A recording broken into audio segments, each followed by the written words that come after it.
Hi, this is Paul. What you're about to see are a couple of clips. I'm going to make a few comments, and then I'm going to play a clip from the last Friday's live stream where I was talking a little bit about metamodernity. I'm still not sort of settled on that word. I don't think there's anywhere near enough agreement about that word. We're just sort of trying to figure out what's beyond, what's sort of the next what are some what's the matrix of next issues in Christianity as modernity continues to recede. Postmodernity has its impact, but winds up being not terribly fruitful, and what it means, especially in a place like the United States, and to a certain degree, the Anglophile West. How does Christianity sort of shape? And in the Friday clip, I wasn't terribly clear, which is not unusual for me. But I think the main issue is sort of the relationship between the personal, which in many ways a lot of the contribution from Jordan Peterson, Jonathan Pageau, John Vervaeke is the recognition that it's really the recognition that the phenomenologists had with respect to whatever's out there that is not under our control, but still subject to our perception, that we approach and is deeply shaped by the personal as we get there. Now we try to deal with that as we get into different levels of perception, but it's in many ways sort of the relationship between the personal and what I often call the monarchical vision. What is the monarchical vision? It's when we try to engage things as they are. Now, of course, there's a long history of philosophy trying to deal with engaging things as they are.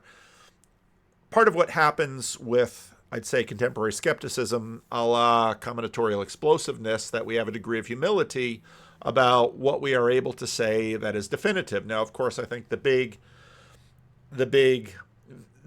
promise that science gave was that we can say definitive things in the third person, things as they are. But those, even something like, does the earth revolve around the sun? Well, it depends on whether you're seeing the situation from the sun or from the earth. So it's all of this stuff that we talk about and we've been talking about for a good amount of time. The second clip comes from Luke Thompson's page where we talk about orthodoxy. I had a wonderful conversation about orthodoxy. And I think, as I mentioned in the little clip from Friday, I think a lot of stuff has come from sort of the because it's pre-modern and it didn't sort of go through the crucible of the Protestant Reformation as the Roman Catholic Church did. The sort of pre-modern orthodoxy went through other crucibles, but there's sort of a chaos in orthodoxy that I'm picking up, and Jeremy speaks well to it, and Luke is sort of testing those boundaries with respect to that. And of course, Sam keeps being the smart guy that he is and poking at inconsistencies and says, what about this, and what about that, and what about this? And then it goes into me exercising the dog, throwing the frisbee, and then I sort of end it with Lance and Michael sort of going back and forth. So that's where the clips are going. But I thought that they were really important. I wanted to keep them. I know Luke has, so maybe all of the live streams have 100 and 300 or 400 views on them. Not a lot, but I actually thought this conversation was tremendously helpful. And again, for me, the real value of having a community here, even an online community where we can talk through these things, I find super helpful. I just finished this morning, I had my conversation with Gavin Ortland, which I'm super happy with. I'll be releasing some clips of those as the days go by, and probably later this week or early next week, that conversation will come out to the full channel. It's in No Wait No Ads if you really can't wait for it. If you don't want to spend $7 to see it, just wait till next week. It'll be untouched. It'll have a little fancier thumbnail, but beyond that, it's exactly the same conversation. But interesting points about Protestantism on the internet. But yeah, again, just a lot of deep appreciation to everyone who sort of opened up their cameras and coming online and coming into live streams and participating to figure all this out together. So here are the clips. Well, for me, the phenomenon is just the fact that things that you weren't allowed to deconstruct are now being deconstructed, and there's nothing they can do about it. But my question to you is, what is the place that's going to be that people are going to build and not be deconstructed? I think that's what your project is, amongst others, is what's going to be left, the last thing that's not deconstructed, or what's going to, I don't know. Everything's weird right now, because the other question I had is, what institution and what person in popular life is free from that phenomenon?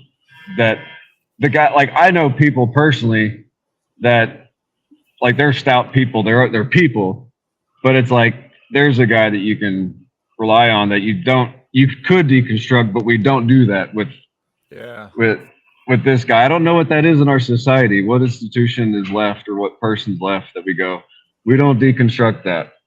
Well, it could be that what happens is that institutions and personas finally just don't exist.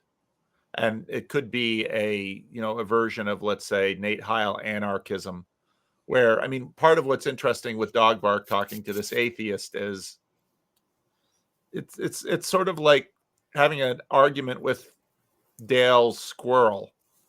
This is not going to, and I think it's that kind of secure faith that people find attractive.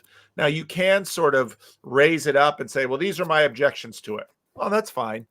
I've got plenty of objections to my own beliefs, but I've lived with those objections long enough that they're kind of like the squirrel over there. It's like, yeah, it's over there, but I'm not going to change, because I know what that is, and I know what I am, and I've made my choice, and I'm going to live with it. And whether or not you can agree or disagree with my choice, that's fine, but it's neither here nor there when it comes to how I live or behave. So that's, I think so when we see Ben Shapiro or Candace Owens or Jordan Peterson or Daniel Dennett, we are seeing now we're going to get really postmodern. We are seeing a representation of them on a screen. And there's truth in that representation. But part of what the internet is doing is revealing the fact that Jordan Peterson is three-dimensional in a way that his books, his lectures, all of these things can never be. And that's sort of what's nice about the exclusive Daily Wire conversation with Daniel Dennett, which would find out that he liked to play with an erector set and he wanted to be an engineer. And I think that's part of the reason that the TLC and the Randall's conversations are getting traction, is because we are seeing in three-dimensionality, and let's say the first personness or the personalness, that all of this other stuff, that entire debate up here is all in the third person. And we have now adopted a certain degree of skepticism with respect to everything up there. Now, the truth is, you can't live without this, and you can't live without this. And what modernity said is that this means nothing, and it's only this. And it's like, no, it's just not true. And so now what we learn is that actually life is lived in community in the middle, and much more in the second person. And that's sort of where I see the conversation heading towards. And that's part of your project, is just the relational aspect. Right. So you can, exactly. And that's a lot of what is just is challenging in general is making people believe what they know is already true. But if you go out and garden with your family in the backyard and turn off the internet, there's your balm for what ails you. But it's not as fun or sexy. And so there was a question in there about the meta-modernity conversation with Brendan Dempsey. And there was I didn't get a chance to respond to it on Twitter. I might make a video about it. But I mean, so Brendan Dempsey is trying to figure out, okay, how can we sort of get beyond the modernist, postmodernist impasse with respect to Christianity? And people are trying to locate, let's say, meta-modernity up in the aspects that are all in the third person. So this is what we're going to do with biblicism and history and the Bible. And so we're going to have all of these meta-modernity is going to have, we're going to be able to frame the dogmas and doctrines and perspectives of meta-modernity, and that's what it will be. And I think, no, that's exactly wrong. Meta-modernity is going to be extremely chaotic, and this is going to really disrupt confessional systems in churches. And so when one of the most interesting conversations recently in one of Luke's live streams was this question of orthodoxy. And when I look at a lot of the people going to orthodoxy now, I see a lot of meta-modernity in that, okay, it's not necessarily my profession, but it's my practice. But then, of course, Sam is basically calling BS on a bunch of this. It's like, no, orthodoxy actually does have structure. Yeah, but it's, in other ways, it's sort of super pre-modern. And in some ways, we're talking about, let's say, Catholicism before Luther. Carlos Eyre makes a good argument that Luther forced Catholicism to change in many respects. So I'm reading through Carlos Eyre's other book on They Flew, and it's just fascinating because, from an evidentialist perspective, it seems absolutely wrong to be skeptical about, let's say, Joseph of Cupertino's levitations. They seem to happen to the dude all the time. And to just be a stupid materialist that say levitation doesn't happen, therefore they never happened. C.S. Lewis debunked this a long time ago. He says that's not really what evidence is and how it works. So that Joseph of Cupertino was levitating so often that it became a serious problem, even in the very interesting milieu Protestant Catholic debates that were happening, that they had to try and imprison him. But every time they tried to imprison him, he would keep levitating and people would sort of keep sneaking people in to watch him leave the ground. I mean, it's a crazy story. But to say it never happened, no, there's just way too much evidence. What we're really struggling with is we can't fit that into our structure. So the Catholics wanted to say, see, Luther's wrong. And the Protestants wanted to say, see, it's of the devil, which is exactly what some people in the Inquisition were saying. In other words, we're having problems with the structure.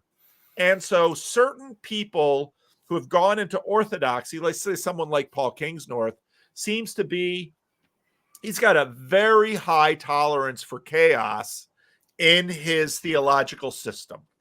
And so for him, orthodoxy sort of works. Because unlike Protestants that are tied into their confessionalism, well, they're more tied into the liturgy and they're more tied into the apostolic succession. And they're more tied into these other structures, which are pre-modern. Now, does that mean that suddenly Protestantism is going to go away? It's just like, no, because as my talk with Local Distance, Pentecostals are super this way too. And Protestants, as Sam was making the point in that live stream, they're also super this way. So what we're seeing is basically the tension between the first and the third person, and we're renegotiating it. And that's actually where the meta-modernity is. Not so much in, oh, these are the dogmas of meta-modern Christianity. No, it's really resistant to creating third-person abstract dogmas. And again, people are going to say, well, what about the creeds? Yeah, what about the creeds? because the creeds are this way. And then when you listen to someone like, Father DeYoung or some of these other Orthodox saying, well, the creeds, and actually it wasn't Father DeYoung, it was Jeremy in that same thing. He said, well, once you write something down, and that's what we're dealing with. But the thing is, you can't actually have an institution or a structure or even a significantly scaled community without using those tools that ossify. And so to me, that's exactly where we're at. What up, Jeremy? Hello. All right, you're Orthodox. Should we be proselytizing, evangelizing? What are your thoughts? Well, I grew up Mormon and went on a mission as a Mormon. And man, that spirit doesn't die in me. I always hang out. I go to the catechumen lessons. I've been Orthodox for like 3 years, but I still go to catechumen lessons. I still go to the catechumen hangouts. I love hearing their stories. I love hearing how they found Orthodoxy. Same. Like I think I'm going to start doing that on a channel of just interviewing catechumens on how they find Orthodoxy, because everyone has such an interesting, crazy story, because most people go through a really long, windy path before they end up in Orthodoxy. So I think the way you do it though is a little weird. Like, I don't think you can go door to door the way Mormons do, because like my priest said, it's kind of like selling a cattle ranch door to door, right? It's like, hey, would you like to buy a 80-acre cattle ranch in Idaho? It's like you never know who you might find. Yeah, it's true, but taking on Orthodoxy is taking on a lot. Like, it expects that's one thing that draws me to it, is it's not easy. All right, spicy take. When you do the door-to-door evangelism, I think it's more effective. You often get a lot of lower socioeconomic class folks. Yeah. Yep. And the current Orthodoxy evangelism technique that requires approximately 1,000 hours of YouTube watching before you find your way to the cattle ranch is a very high socioeconomic path. And that I bet that the average catechumen's education levels and also those sorts of things are unusually high. The church that I grew up in was descended from a group that had in the past done very heavy evangelism, like chick track style. Here's your formula, go out, almost Jehovah's Witness level of, put in your hours, here's the formula, do the thing. And it was during, the hippie Jesus movement days. And that was actually shockingly effective. And like, part of me is like, that makes me cringe, honestly. Like, I don't think I have the stomach to do that sort of thing, but I would be lying if it didn't work. And the reason, like, Jehovah's Witness has a couple million people because of that. Mormonism grows because of that. It's not that it doesn't work. Right. Well, go ahead, Luke. Well, that kind of evangelism might get some people in the door. Like, I want to address this Tayo comment. And I've done a lot of that. Like, I was huge into the Way of the Master. I did street evangelism. You guys could probably tell from this, like 98th percentile extroversion, 96th percentile enthusiasm. Like, I'm fired up about everything I love. And I like to talk about it. And so that's what I'm saying, Tayo, is like, I'm saying that's all fantastic. If that's your temperament, Orthodox need to learn from evangelicals how to talk about what you love, how to share that. That's what I was just saying. They don't know how to do that because they're not used to it. But like the I do think the spirit of proselytizing and converting, which is rooted in a literalist medium, is demonic. I do think that's demonic. Yeah, too strong. Like, I can't help too strong, Luke. Pendulum swing. Pull that apart for me. I want to understand what you're saying. Luke, you need to realize you're a pendulum swinger. You're like, I was over here, now I'm over here. Demonic. No. Chill. So it's like powers and principalities, though. I do think there are powers and principalities. I do think there are patterns that exist that are demonic. I think this is what Tillich meant when he said all institutions are inherently demonic, which I said also that I didn't even realize Tillich said when I said it. And I how think is the we- Orthodox Church not an institution? Like, if I were to say which church is the most like an institution, Catholicism is very close second, Eastern Orthodoxy. Protestantism has many things that are the least institutional. Evangelicalism is literally not an institution. So, Orthodoxy is literally an institution. see, did you hear what I said earlier about institutions? What do you understand an institution to be? Something like the Orthodox Church, where there are people, there's positions, there's money, there's governance structures, there are buildings, there are all these legal connected Yeah. things. And like, So- how is Orthodoxy not an institution? Okay. It calls itself an institution. Right. So this is great. I mean, we can get some clarity here. So, I would, like Rod Dreher said once that, I think this was Dreher who said, the Catholic Church is an institution with a way attached, and Orthodoxy is a way with an institution attached. I don't know that I fully agree with that. I mean, it's just like yes, I agree. Yep, there's some back padding. I think that, like, even when people will say that the family's institution, fundamentally disagree. If you want to say the family, I'll use an older term, a biblical term, a body. The Orthodox Church is a body. A family is a body. It's Well, here's not the an interesting thing. institution. To me, is fundamentally rooted in the literal. I think they're an emergent thing that came with writing. To speak to your point, Luke, the fact that in Orthodoxy, like when they went to the Council of Florence and came back, and the people heard what they had agreed to, the people met the bishops at the docks and threw the bishops off the dock and said, "No, you're not allowed to come back. Go back and undo what you just did." Right? It's not, like, to me, institutional really is primarily top down. And one thing I like about Orthodoxy is that it's reciprocal. It's a top down and a bottom up. How in the world is Orthodoxy more reciprocal than Protestantism in terms of being bottom up versus top down? Because it doesn't schism over literal disagreements. Because there's a top down enforcement structure that prevents schisms. No, that's the magisterium in Catholicism. I don't think you have that in Orthodoxy. I mean, the reason why an Orthodox church couldn't go its own way is because it's owned by a bishop. Well, right, but that's rooted in a person. Yeah, but the Catholic Church has bishops, and I believe there are also persons. They might be lizard robots, I'm not sure. But last I heard, they were still people. You know, like, the Orthodoxy is super top down. Like, maybe slightly less top down than Catholicism, but like 98% of the way towards as top down as Catholicism. Yeah, And well, it does schism nationally. There's a huge history. Yeah, right. Russia is not in communion with Ukraine, is not in communion with Yes. Constantinople. But I think here's the difference, Sam. Oh, put me on your do not call list. Here's that was great. Anyway, keep going. Here's the difference, I think, between, I think Orthodox.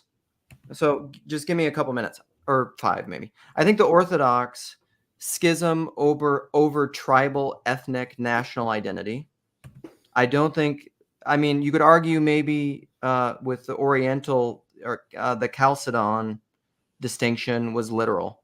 You could maybe argue but the schism perfectly matched an ethnic national. Right. Yeah. But I think this has been the transition in consciousness that happened through Catholicism and Luther and Protestantism, is that they became literal disagreements, abstract disagreements because of texts. Identity is no longer rooted in ethnic national identity. It's rooted in self-identity to ideas. That's Protestant schisming. Yeah. I don't think Orthodoxy has even evolved that, but I think, like I've said, I think that's necessary for the evolution of the church and for its reintegration. And I think that one of Orthodoxy's superpowers right now, that I don't quite totally understand how it's pulling this off, is that it's like a Rorschach test, that it's like a project your image of what you wish Christianity was here. And that for Jay Dyer or Sam Shamoon, that looks totally different than it looks for Luke Thompson or a whole bunch of other converts. And that it's like this blank slate, although the slate is not very blank. It's just most people think the slate is blank. And that it's like, oh, it's not an institution. It's a whatever majigger. It's like, yes, it's an institution. So I you will know, say that the Orthodox Church has become institutional in ways because of the overtaking of the literal, but still fundamentally it's a body. It's not an institution. There are some of that because it's playing the game of like existing in America, which is fundamentally Protestant, and the modern world is all fundamentally but Protestant. how would it be different in like Russia or Greece or something like that? I mean, I don't know. I can't really even speak to that. But even those worlds, I would say, have still become overtaken or by the literal, because that's just the technocratic nature of a globalized world.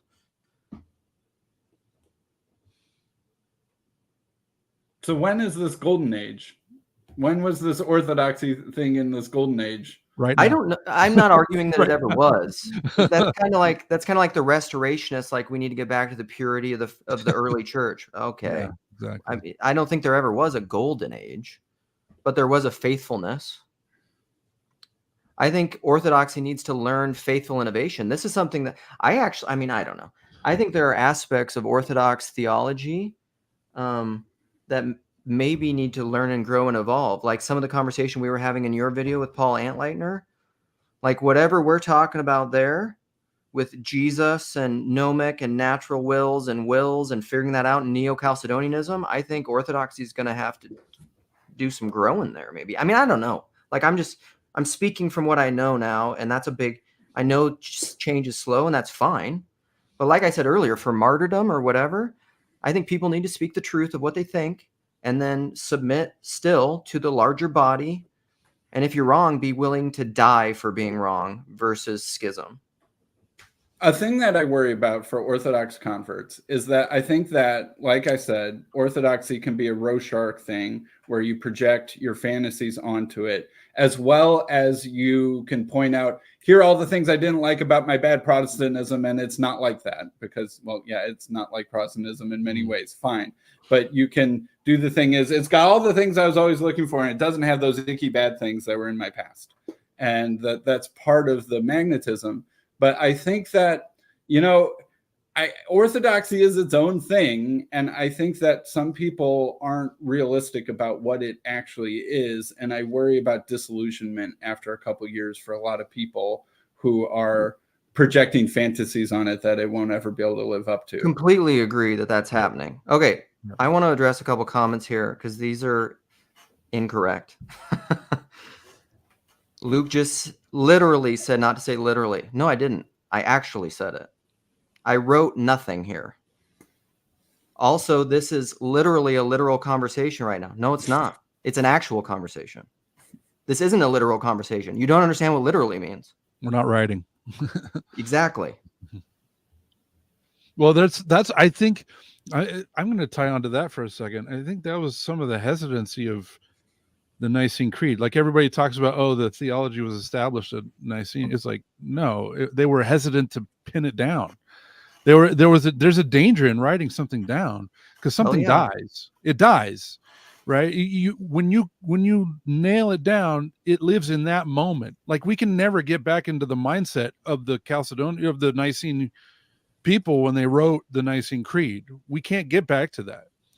And so you have to rely on, this is where I like the argument of the Orthodox that they have for tradition. It's an oral tradition more than it's a written tradition. It's like a martial art. Martial arts, yeah, you can buy a martial arts book, but if you order a martial arts book and practice in your backyard, you're only going to get so far.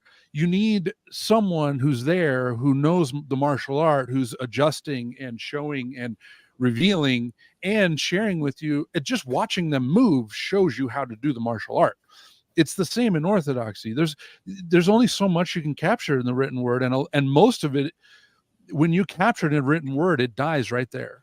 I mean, there's a spirit that's alive in it, but it's also pinned to that moment. I mean, and another thing that I notice about online Orthodox evangelism, it's like evil bad thing, Orthodox not. Evil bad thing, Orthodox not. Right? Yeah. And it's like, okay, so tell me how much like a charismatic church is written down. How much of their practices are written down versus practice? Right. Okay, so now you're making an exclusive claim about Orthodoxy special, all you Protestants icky bad. And but I think charismatics are the least literal of the Protestant. I agree. And like for any example of what you say about Protestantism, I'll find you a counterexample. You know, like I is don't mean not to give one that thing. impression. I'm Yeah. sorry. But I'm talking about a spiritual pattern of a larger body. You're talking about particularities. I'm talking about the unity of the particularities. Yeah, but what unifies Pentecostalism with high Lutheranism? I don't know. I mean, a Like genetic tree or a yeah. Oh, You know, there's a it's- participation aspect to both of them, a high level participation in both of them, right? right. At Where you some have a level, liturgical like the church unity versus is at the level of they're both Christian religions or something like that. You know, it's like yeah. yeah.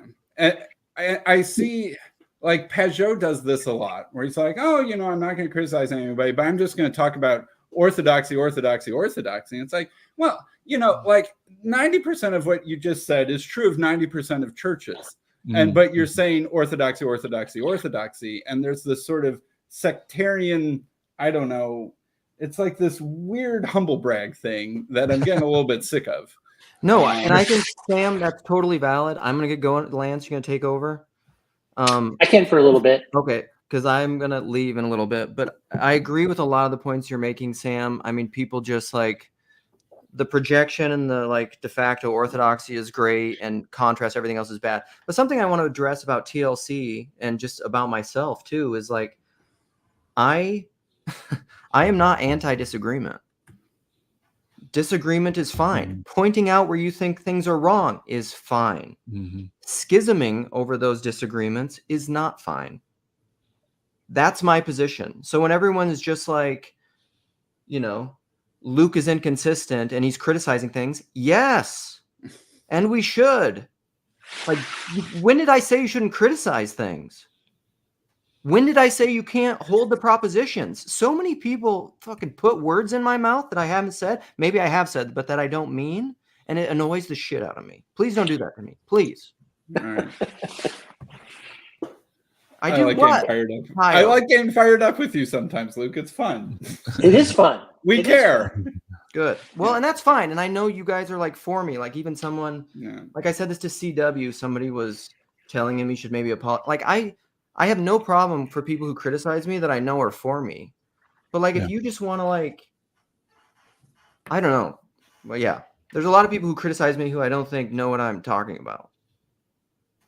And that, I mean, and whatever, that's fine too. Yeah. We can't know what you mean. Well, I want to. you can, I think.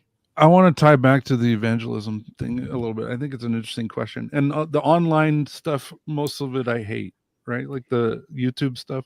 Like some of it helped me. Obviously, that's why I'm here. But like some of it is really, it's just what you're talking about, Sam, where it's just like, they're just Protestants. They're just being Protestants toward Protestantism, right? Like they're defining themselves not what orthodoxy is. My priest emphasizes this all the time. He's like, if you're not here to get closer to Christ, if you're not here to take up your cross, you're here for the wrong reason. It's not about, he's like, you should look at the very good things from your former tradition and be grateful to God for the good things that you learned and for the way that it prepared you to enter the Orthodox Church, rather than being angry at your former tradition. And I very much agree. I agree with you, Sam. I think that that's a really dangerous point of view, and it doesn't last. You can only be angry for so long, and then you get tired. And Orthodoxy demands a lot of you, and if you're not in it for the love, you're not going to be there. Right. And Sam, I want to validate what you're saying. Like there are people that are coming for all sorts of different reasons, right? So I've run into guys that came in through the Jay Dyer crowd, Sam, right? Mm-hmm. So that's that very much young guys that's kind of the ethos they're coming in with. Chad just had a wonderful conversation with Marielle, who, if you would see, she came in it was almost a mystical sense thing. Like, I mean, she was just kind of overwhelmed by it. The thing is, like, the things I know right now, like, I'm telling everyone, like, you know, I mean this, orthodoxy is not the answer in America. You know why? There aren't enough of them. They couldn't consume, if there was some sort of mass awakening, the Orthodox Church could not consume. There aren't enough parishes. There aren't enough priests. No. This is such a different thing. Like, you don't just come in and baptize people and then build a bigger space. Like, it's very hands-on. Like, it would destroy it. And so, like, it couldn't even handle it. So I do think, like, but I think what I see on the internet, I would just say this, and I think it's the same. I think it's the same for anybody, even in a Protestant church. Like what people are arguing about on Christian YouTube or whatever. Like, go to Paul's church. They're not having these conversations. They're not arguing about these things. I can't. Has anybody argued about election or total depravity in your church lately, Paul? It's probably been 30 years. I don't know. Like, this stuff doesn't exist. People come and they do. And so the difference is, and Dave mentioned this earlier, here's the one thing that I did map onto, is that in many ways it's an attraction rather than a promotion thing in terms of the evangelicalism. And it's very much, if you'll get someone who comes in, very much it's like, just start doing the things, right? Hey, come to the service. They won't tell you to do everything at once. They might say, hey, try this 5-hour prayer rule. Oh, we fast on these days. Why don't you start trying to do that? Like, it's very, it's a lot more slow or whatever. But I think what you said is very right, Sam, that, and Father DeYoung mentioned this. It was out on a YouTube video, but he talks to people about this. I've heard the priest that I went talk about this because we had a little bit of a young Jay Dyer type, and he was coming in all hot and heavy. And he kind of discouraged him. He's like, hey, if that's what you're here for, this probably isn't the place for that, you know? And so, almost the slow burn to get in, the year to 2 years waiting time or whatever, kind of figures all that stuff out. And like my Orthodox priest said, if you're here because you think this is not going to go woke, don't come here for that reason. Like, if you're here because, all this other sort of stuff, like, you have to be willing to want to be a person who follows a prayer rule, prays the Jesus prayer, wants to fast, right? Wants to participate in these services. If you don't want to live the life, why would you even come here? So, but I think what you're saying is very valid, Sam. Like, I'm not. So you're seeing that, and you see that, like, that exists. I think part of a pattern that I'm seeing, and I sympathize with this a lot, is that I think that Western culture has severely alienated the last couple decades of young guys.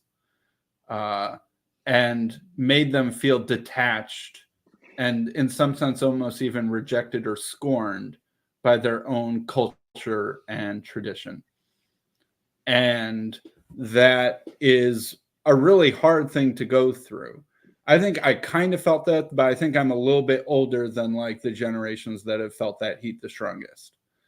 And so it creates, I think, a sense of wanting to find a culture and a tradition and a history that will let you in, because you're disjointed and alienated, sort of, you could say, from your father. And I noticed this pattern in Pageau a little bit. Like, one curious thing about Pageau is he's got a weird sort of anti-Americanism in him that is a little quirky, and it rears its head sometimes. And, America is Babylon the whore and yada, yada, yada, yada. The spirit of Quebecois. Yeah, right. He feels a alienation from America. I mean, obviously he's Canadian, which is also part of it. But he lived in America for a long time, and I think he lives here now, or kind of does. And I think I'm pointing out Pageau because I think that he's sort of a pattern for this. It's like, well, it's like you're trying to find a father who will love you in a way that your father didn't, or something like that. And your father can be your entire culture and your history going back to, whenever, because fathers sort of represent that. And I do think that that's part of what's going on with the orthodoxy thing. And I sympathize with that.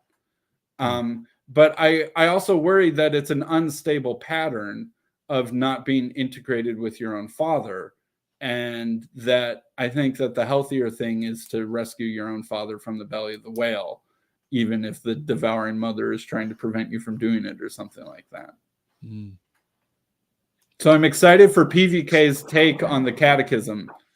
That is PVK's father belly of the whale rescue. And I'm excited to hear it. So Sam, I want to tell you, so I'm the guy who greets people That's just who I am. I can't get that Protestant Yeah. and somebody's new there. But I also know the young guys, they're gonna, I'll tell you, this is amazing. It was JBP, Pajot, Dyer, or there was something they were engaged in that. Here's the biggest threat I see in them: the call to adventure and the difficulty. The difficulty of it is what they're seeking. And then a lot of the women that come, Marielle's conversation with Chad yesterday, if you want to see why are women coming to Orthodox, and they are too, right? Her story explains it. And it's much more the embodied, the feminine, you know what I'm talking about? So that you see that in them. And here's the other thing, which is shocking that you see going on, particularly in the Antiochian church. They are booming with young families. Like Chad even noticed the one he went to, like the demographic that every mainline Protestant church is dying to have is booming with these young families that are coming into this. And they don't do the thinky, talky stuff that we did. That's not why we're here. It's really interesting.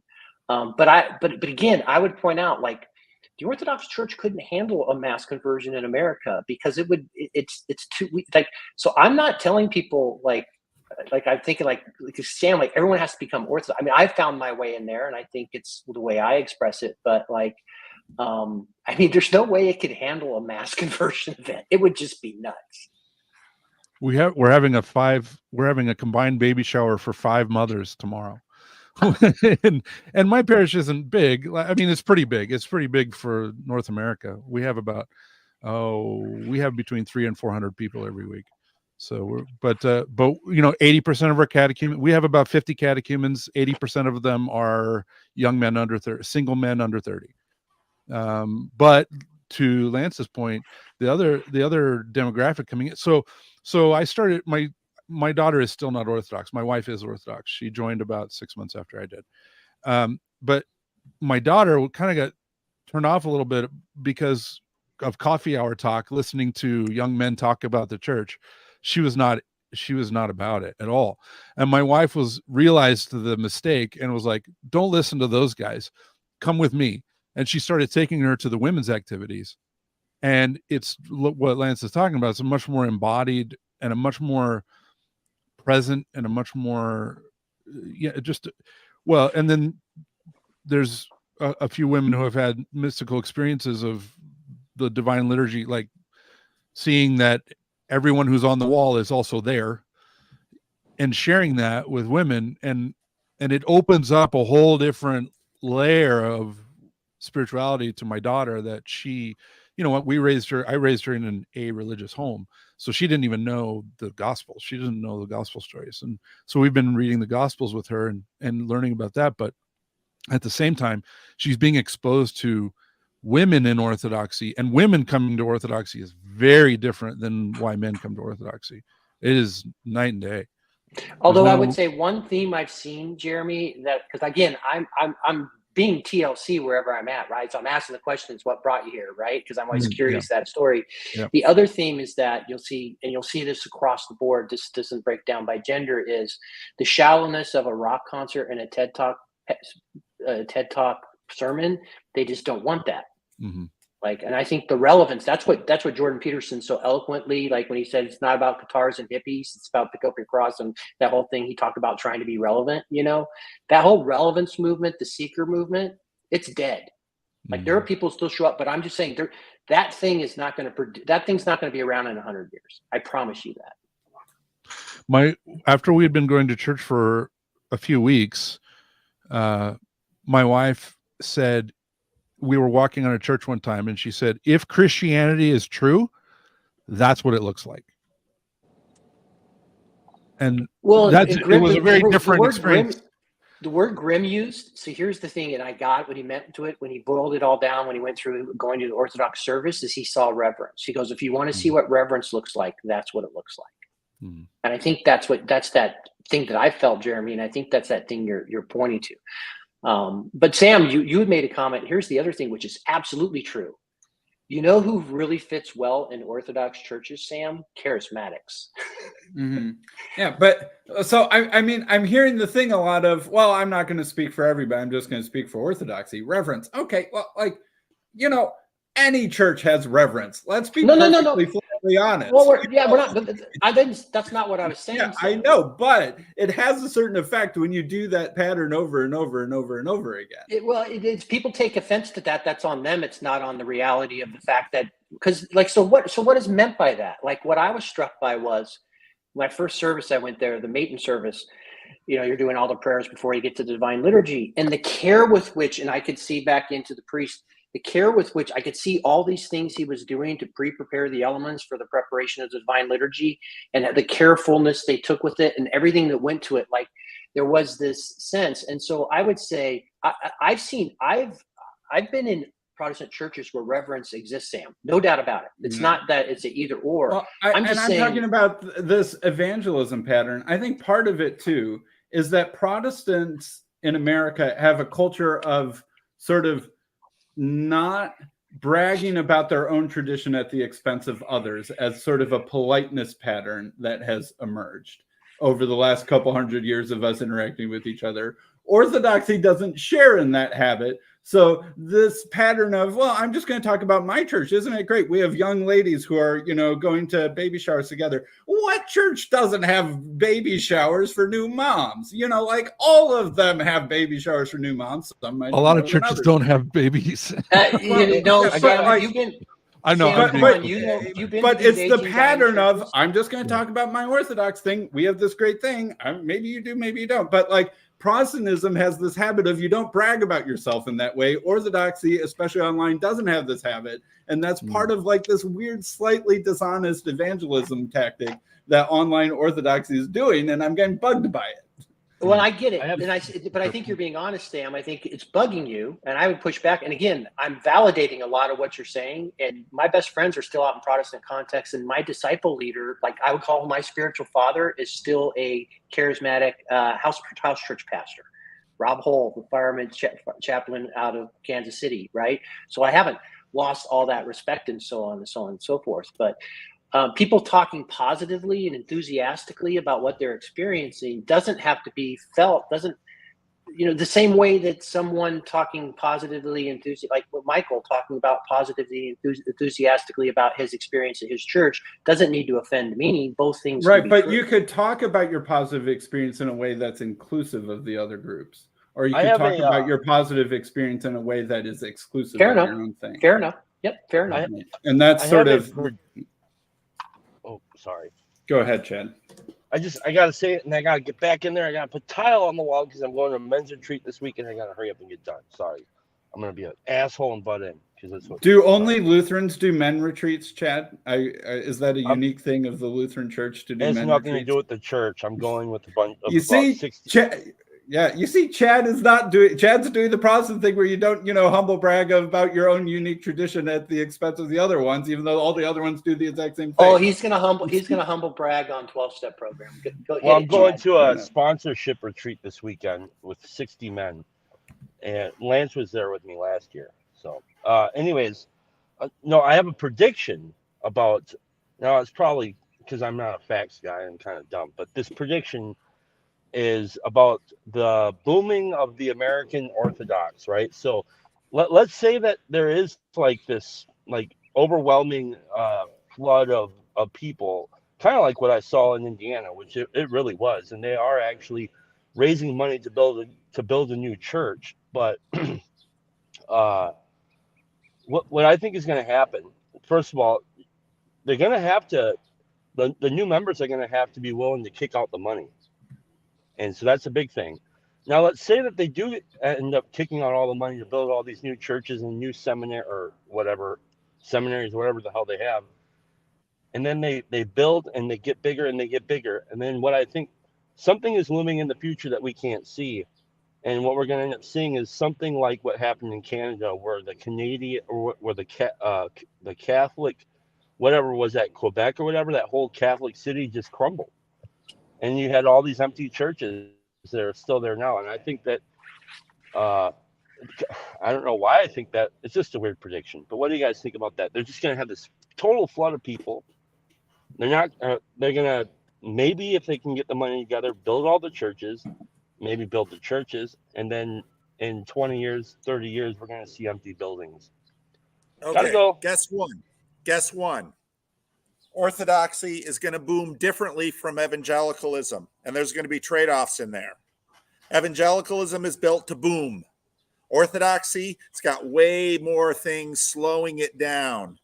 And so you're going to see orthodoxy grow, and you're going to see sifting, but it's going to grow, and it's going to be a good thing.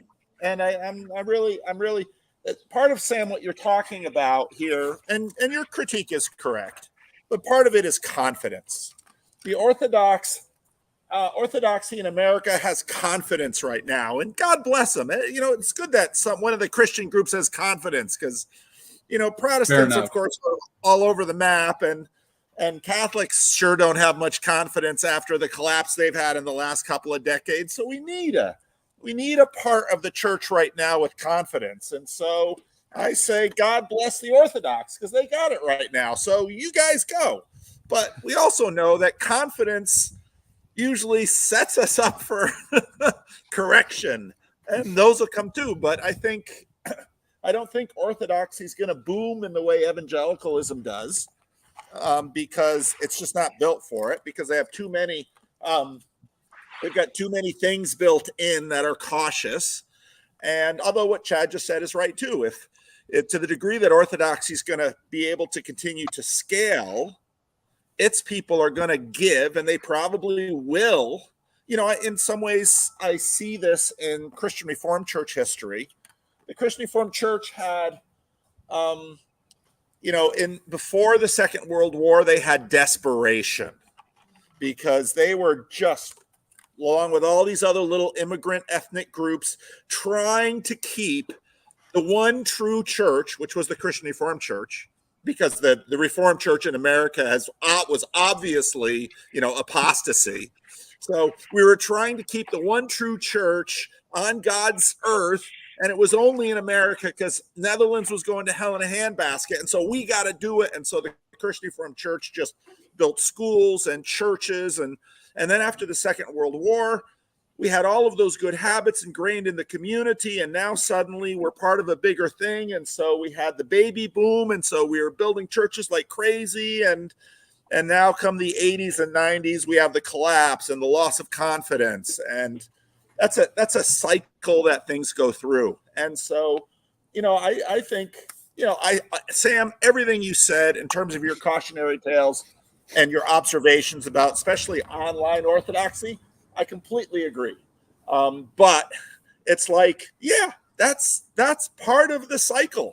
And so we'll get to see how orthodoxy, because of some of its uniquenesses, sort of handles this American experience. And to me, the bigger, more interesting conversation is the fact that what we're seeing now is, in some ways, the end of the protest. I love how Chad said it. The beginning of the contest, where we're not protesting. Now we're competing a little bit, but it's, especially I think in the TLC, it's a friendly competition. I love house churches. I love Pentecostals. I love all of these guys. And so, it'd be fun to have Lance still doing his house church thing, but clearly God called him to the Orthodox, and he's a contestant now, and Jeremy's here, and we've got Jonathan Pajot, and gosh, this is fun. If you're the kind of person that can sit down with a board game, maybe a really contested game like Risk, or a computer game, and you can sort of really go at it and enjoy kind of going at it, and at the end of it, just say, boy, Lance kicked my butt, but boy, that was a good game. Let's do it again. I mean, to me, that's what we're doing. And I'm just happy to see orthodoxy. I'm happy to see a confident church on the American stage. I'm happy to see people joining it. And I'll cry with them when they discover the sins that have crept in their confidence. But it's wonderful. And I praise God for it. And Paul, I think what I'm going to see, Sam, I think you're probably already seeing this, because I saw this for the past decade anyway. I think you're going to see a move in Protestantism even whether that be at the house church level or wherever, towards a real presence Eucharist. That conversation's been going on for a long time. I think you're going to see, and there was a evangelical church that actually they're deciding they're going to do evangelical orthodoxy like this. It was up in Oregon, I think. I wish I could remember the name. And you're going to see them embrace some more of that, let's just say, way of life. And so you're going to... Evangelicalism is nothing if not adaptable and competitive. Amen. And so if they start to see someone beating them at something, they will adopt the tactics of that person, often quicker, and then sometimes supercharge it in a way. So I agree with you, Lance. The evangelical churches will notice, and even just by sheer Darwinian forces, our market competition forces, there will be an evangelical imitation backlash. Yep. Yeah, we're already seeing it.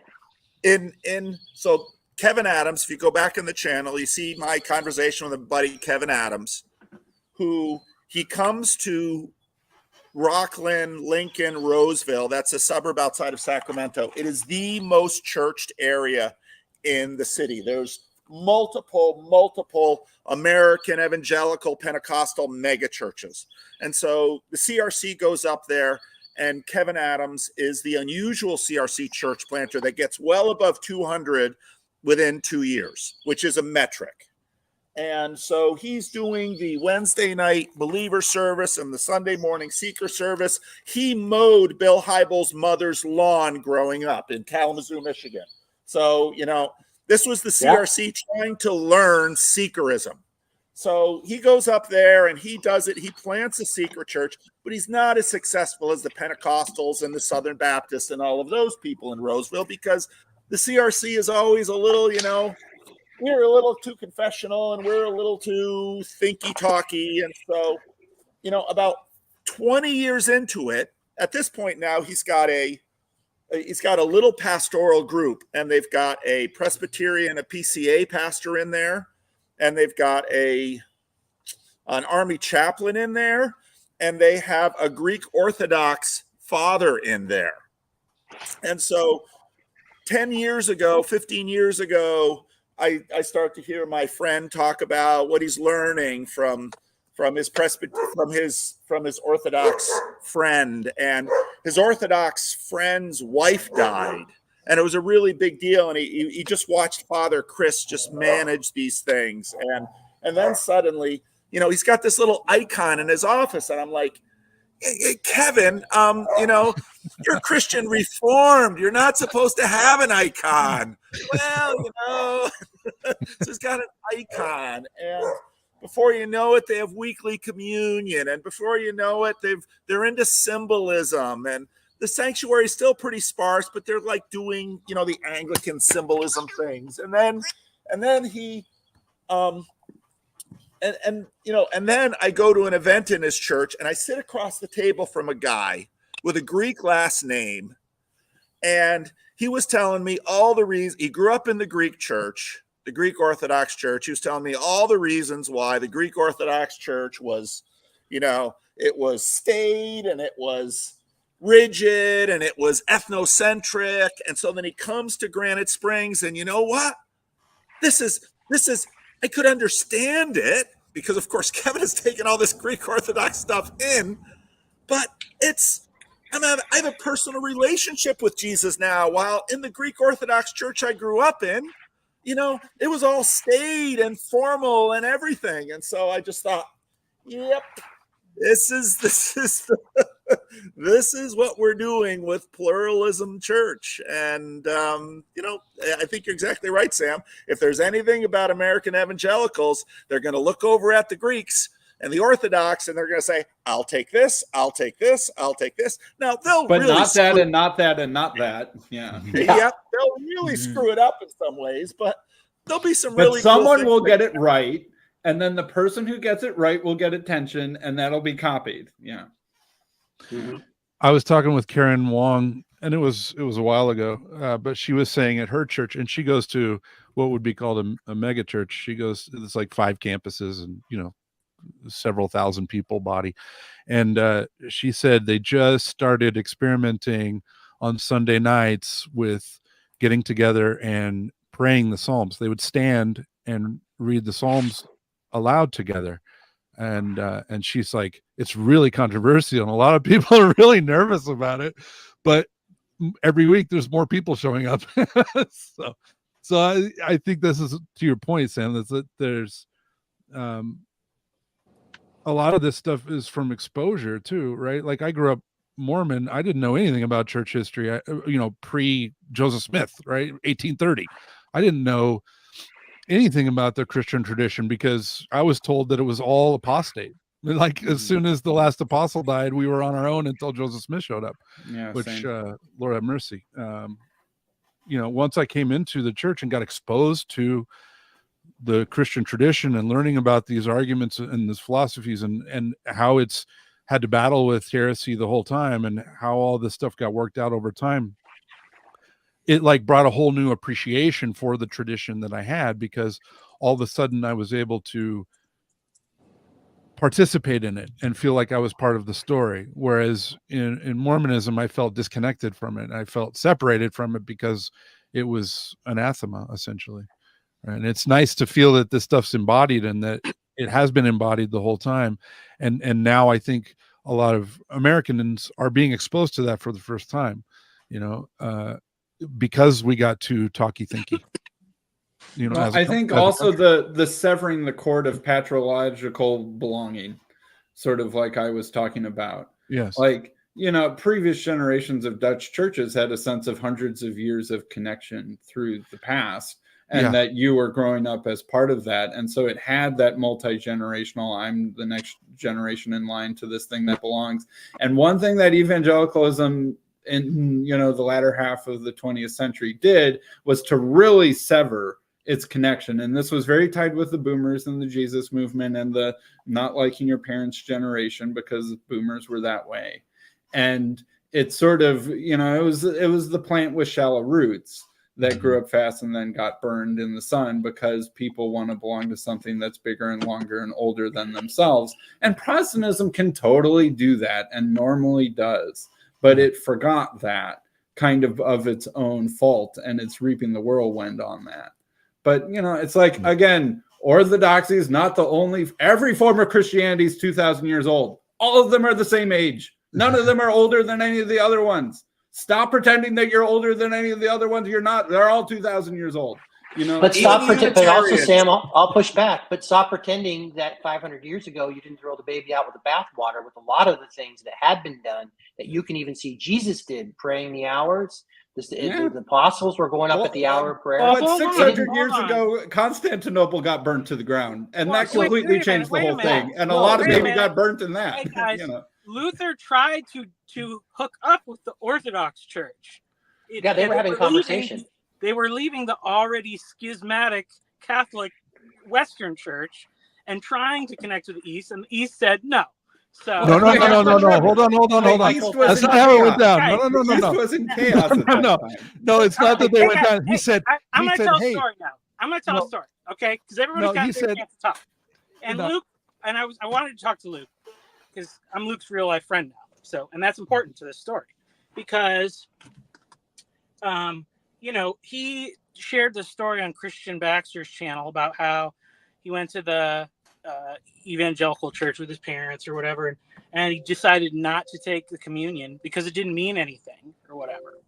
But he didn't talk about the other time when he did take evangelical communion on the same trip, which is when myself, a minister at an evangelical church, invited him and his family out for a meal, and we broke bread together. And according to my theology and theological beliefs, this is communion, remembering that we are both part of the same body and blood of Christ. And so this is the thing, because whatever the exclusive claims of Orthodoxy or Catholicism or whatever, like that's what you got to let go. Like, and I'm not saying it's you, because everybody obviously in this corner is very loving towards one another and respecting the journeys that everybody's on and where it's going to end up. But like, those institutional or whatever stumbling blocks about the the exclusivity and things like that, like that's the reason why I can't join. And it's the same for Catholicism. And honestly, it's even the same for like confessional traditions. Because like the way I see it is that me working for an evangelical non-denominational church, that's Christianity on hard mode.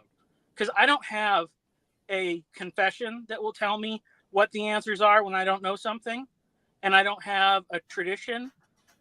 It's me figuring this stuff out in real time and then talking to kids who are, knowing nothing, and but they've been entrusted in my care and trying to figure out what the Lord is trying to do and speak to them. And so, I think it's just that thing, like, because it's kind of like the Woody Allen thing. It's like, I don't want to join any church where I gain clout for joining, because I don't think that's what Jesus would have done. He could have said, guys, it's all settled. I'm joining the Pharisees. I'm going to straighten them out, but it's going to be great. Now the Pharisees are our team, like he didn't do it. He was out there with the tax collectors and all that stuff. And I know, like, I'm not saying, obviously there's these things all through the institutions and all these things. But like, if the Orthodox or the Catholic communion, the Eucharist is like this spiritually powerful thing, and I'm not saying that it's not, like, why don't you let people taste and see that the Lord is good? Like, why? I think that's a good thing. So, Michael, here I would say this, and this is the point of understanding, because I understand the hardness. Like, I was doing what you were doing, and it's really scary to be in the place you're at, because I didn't want to get it wrong, right? Like, because there's this real sincerity that you want to, get it right, and it's kind of your outro. I agree, like, it's hard. I would say that the flip side is this, which would be, like, you would say, hey, don't claim that you have the sole 2,000-year connection, right? Like, you were making that point. I think that's fair. I think how my Orthodox priests how they would say it, whether you like this or not, is like, we know where the Spirit is, we don't know where it isn't. So clearly God is moving outside of the Orthodox Church, which is a way to bring in a universal church thing. If you really think about it, that's the way my priests would talk about it. At the same time, I would say, which is the hard thing for a Protestant, which would also be willing to potentially accept, is like, you know what? They didn't get it wrong for 2,000 years. The way they were doing things. Now, again, the things that Luther was talking about, and you talk about that the Orthodox Church was in communication with Luther, but it was taking almost a year to turn around. They were writing letters back and forth, and the speed of communication was not there. But on the flip side, I think a couple decades earlier, Constantinople had been sacked. Like, the Eastern Orthodox Church was in complete, utter disarray and retreat and chaos when Luther reached out. So it's important to remember the state of affairs at that time to cut the Orthodox some slack. Absolutely. So what I would say to you, Michael, like you and I having a conversation, which is like, hey, are you willing to? So again, if an Orthodox says, hey, Spirit's moving out in other places, I know God's moving, so clearly he's moving out there amongst other churches. You and I would probably also agree that there are certain Protestant churches that you're very scared for the people that are in those churches, because they're being led by someone who is leading them down a path that I don't think is a good path, right? So you would even say there are some churches that you'd be like, whoa, wait a minute, a little scared for those people that are in that church that are being led by that person. At the same time, I would just say, are you open to the fact of saying, you know what? Maybe Orthodoxy and Catholicism, the way they do Eucharist and Mass or Divine Liturgy, that is an apostate. Like, they didn't get it. No, yeah, I don't think it is. I mean, because I'm like, I think that the issue is that, with these, and it's because there was so much like, I don't see the diversity of these different when everybody says it's schisms all the time. I don't see that as a bad thing.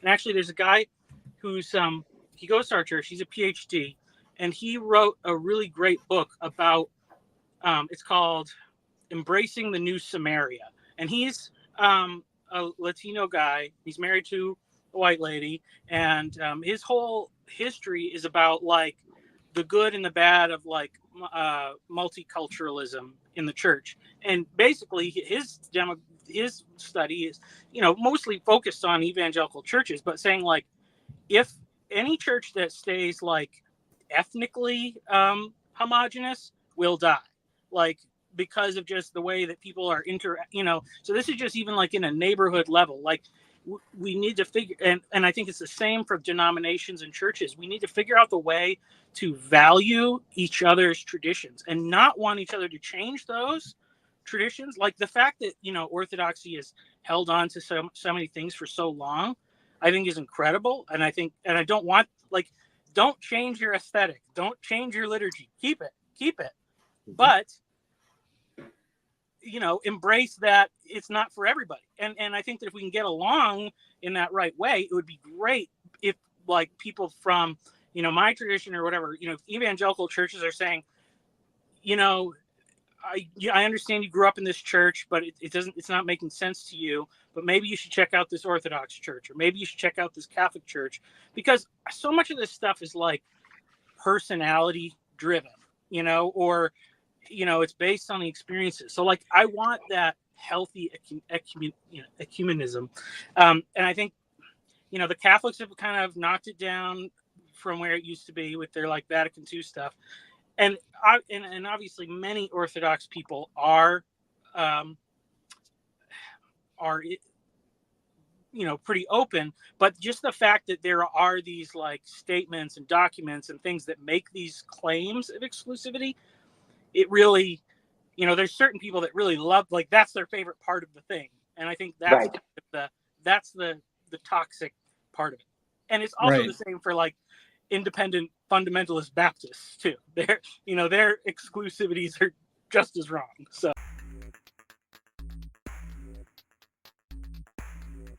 the catchphrase I say go to church.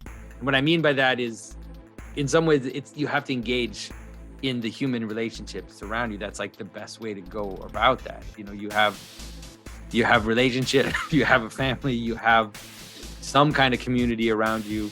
And so that's the best place to go, because in some ways that's the place that will have this procedural aspect to it that will ground the other stuff. It's like if you have to, to help your kids with their homework, or you have to do this kind of really grounded stuff that has that's very little to do with the ideology. You get engaged in other people's lives, then it binds you in a different way, right? It binds you. And then like my father would, he was going to church, and I wasn't really living with him, but he was going to church, and he would like kind of, those are elements of this conversation. I got to go to church.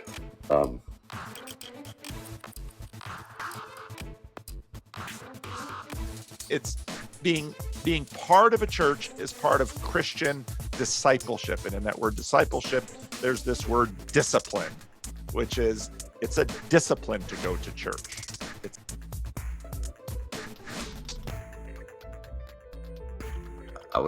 What would be so great about actually going to a church is like you start going to a church so that when you do need like to be prayed for, when you have something to be prayed for about, you have a place to just say that. You're dead on right, Grizz, and that is what the church is for.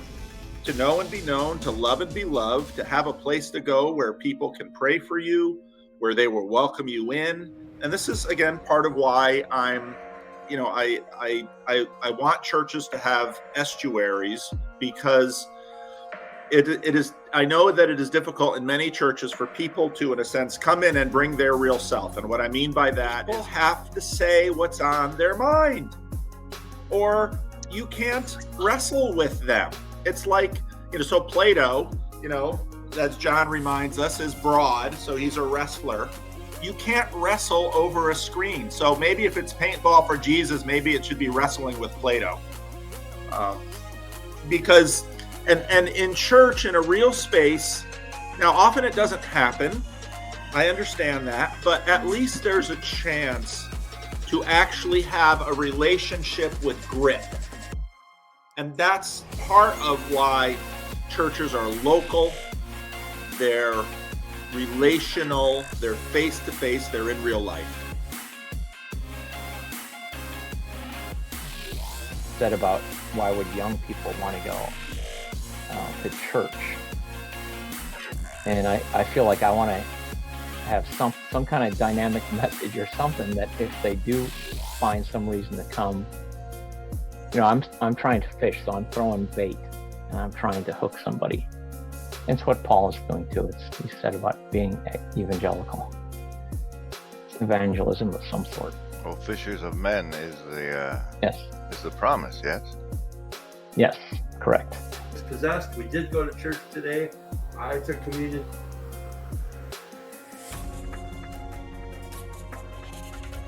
I don't go to church to think or to rationalize God. I go to church to worship Him. Right?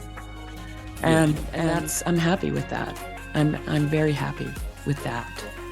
And afterwards, during coffee hour, we can all argue about the God of our understanding, right? Yeah. But I think you're right. I think that the wild twin, I mean, the thing that led to my sort of dawning to consciousness of Christianity was a 101-day vigil that I did in a forest.